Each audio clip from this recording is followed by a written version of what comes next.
भरोसा स्वयं पर रखे तो ताकत बन जाती है, दूसरों पर रखेंगे तो कमजोरी बन जाएंगे।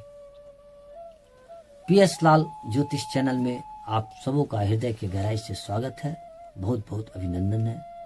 और ये आपका अपना चैनल है। आज का कार्यक्रम धनु राशि के जातक के लिए विशेष है। जिनके जन्म पत्रिका के प्रथम भाव में 9 लिखा है, उनके लिए ये खास है, विशेष है।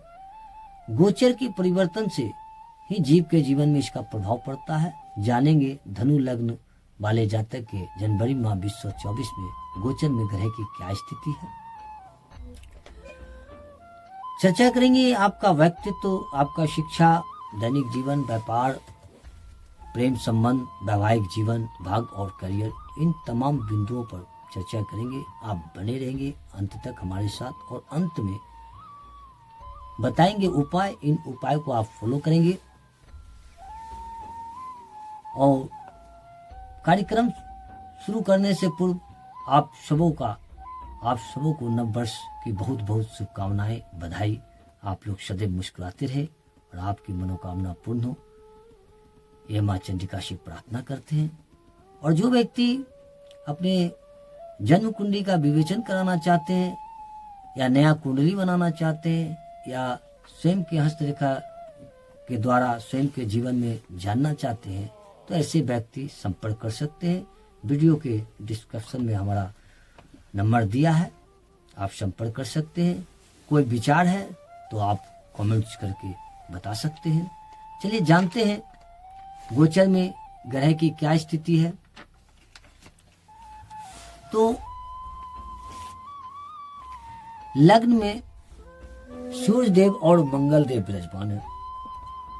तृतीय भाव में शनि देव स्वगृही होकर विराजमान है।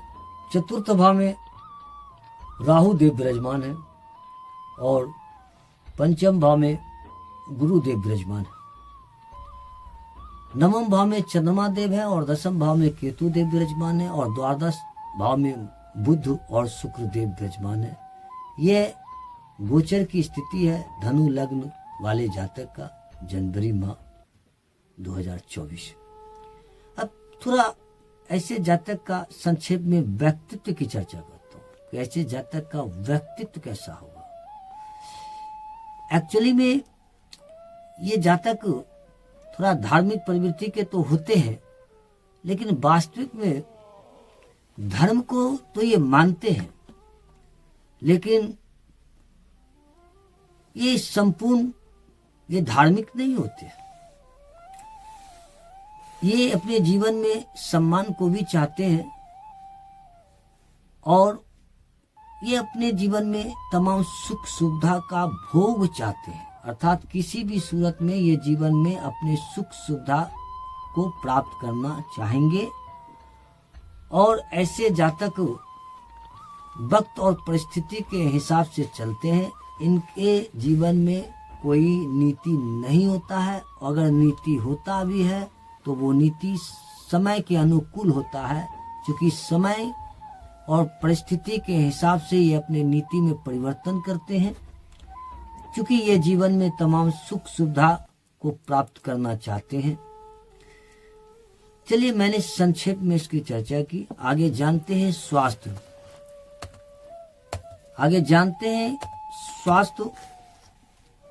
तो चूंकि चलिए सर्वप्रथम जानते हैं आपके स्वास्थ्य से संबंधित।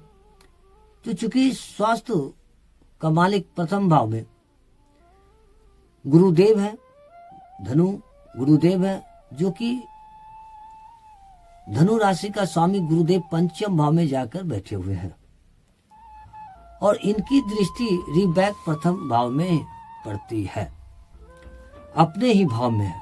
और साथ में सूर्य देव प्लस मंगल देव भी विराजमान है प्रथम भाव में। इस कालखंड में स्वास्थ्य को लेकर कोई चिंता की बात नहीं है। थोड़ा सा क्रोध पर नियंत्रण रखना होगा, बाकी स्वास्थ्य संदर्भित कोई चिंता की बात नहीं है। अब चलिए जानते हैं शिक्षा। तो जो विद्यार्थी हैं, अर्थात जो धनु राशि वाले जातक यदि विद्यार्थी हैं, तो जानेंगे कि इस कालखंड में उनके शिक्षा कैसा रहेगी। उनका पढ़ाई, चूंकि पंचम भाव को ही माना जाता है और पंचम भाव में गुरुदेव विराजमान है, जो लग्न के स्वामी होके पंचम भाव में है और एक दूसरे को देख रहे हैं, माने रिटर्न बैक होकर वो प्रथम भाव को ही देख रहे हैं। मंगल देव भी विराजमान है। तो इसलिए ऐसे जातक इस कालखंड में एजुकेशन के प्रति काफी सक्रिय रहेंगे, ऊर्जावान रहेंगे, अपने लक्ष्य को साधने में पूर्णतः तैयारी करेंगे। अपने लक्ष्य को साधने के लिए इनका जो उच्च एजुकेशन को प्राप्त कर चुके हैं, जो नौकरी की इच्छा रखते हैं, ऐसे व्यक्ति सफल हो सकते हैं। जो अपने शिक्षा में परिवर्तन करना चाहते हैं तो आप परिवर्तन करें, उसका लाभ भी आपको मिलेगा। यदि कोई शिक्षा प्राप्ति के लिए अपने जन्म स्थान से दूर जाना चाहते हैं तो आप जा सकते हैं। स्थिति काफी बेहतर है इस कालखंड में। अब चलिए जानते हैं कि प्रेम प्यार कैसा रहेगा।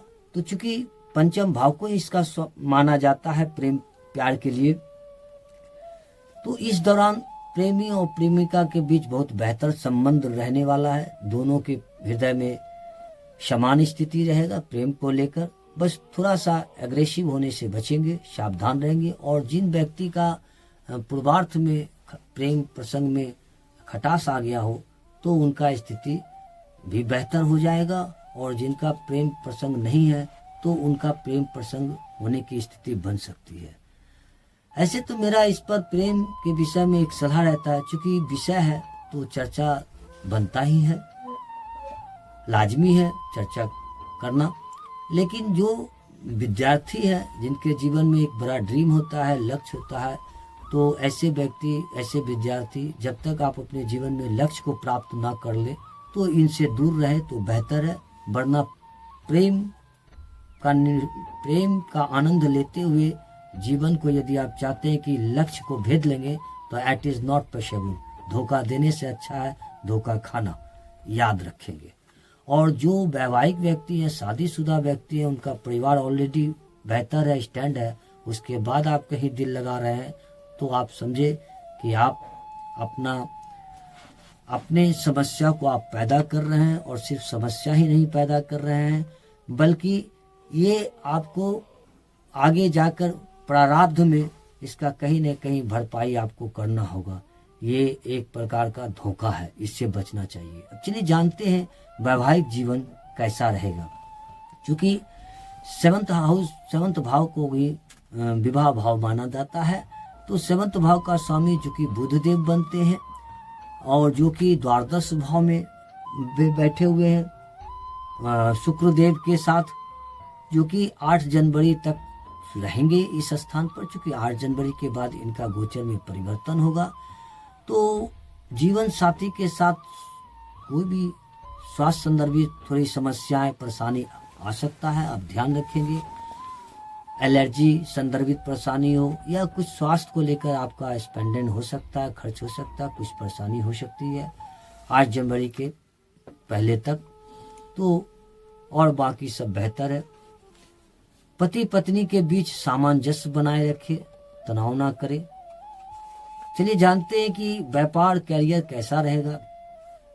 तो कार्य व्यापार में आप इस कालखंड में काफी सक्रिय रहेंगे, अर्थात मेहनत तो करेंगे, लेकिन जिस हिसाब से आप मेहनत करेंगे कहीं न कहीं जो है थोड़ा सा विलंब से या थोड़ा सा इच्छा अनुसार लाभ में थोड़ा सा कमी आपको अनुभव होगा।